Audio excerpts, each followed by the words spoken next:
দেখে মনে হবে যেন ছোট ছোট ডাইনোসরের বাচ্চা দৌড়াচ্ছে রেসের ময়দানে। শুনতে অবাক লাগলেও এমনই এক অদ্ভুত ঘটনা ঘটেছে যুক্তরাষ্ট্রের ওয়াশিংটনে। দেখতে ছোটখাটো ডাইনোসরের মতো মনে হলেও আসলে সারি পেতে দাঁড়িয়ে আছে নানা বয়সী মানুষ। বাঁশি বাজার সাথে সাথেই প্রাণপণে দৌড় শুরু তাদের। মাথা দুলিয়ে কে কার আগে শেষ প্রান্তে পৌঁছাবে তাতেই সবার মনোযোগ।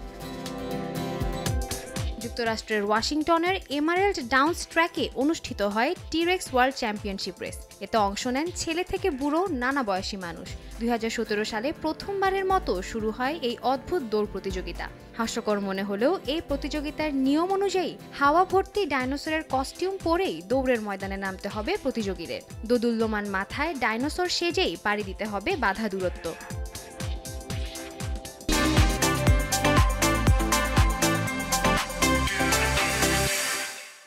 স্থানীয় সময় শনিবার অনুষ্ঠিত এই প্রতিযোগিতায় 11 বছর ও তার কম বয়সী শিশুদের ক্যাটাগরিতে জয়ী হয় ডাইনো গিজার নামে 11 বছর বয়সী এক শিশু। 12 থেকে 16 বছর বয়সীদের ক্যাটাগরিতে জয় পেয়েছে ডু ইয়োর হোমওয়ার্ক। প্রাপ্তবয়সী পুরুষদের বিভাগে one shell of a dino এবং নারীদের বিভাগে মাই রেক্স গার্লফ্রেন্ড বিজয়ী হন। সাদিয়া তাসনিম, সময় সংবাদ।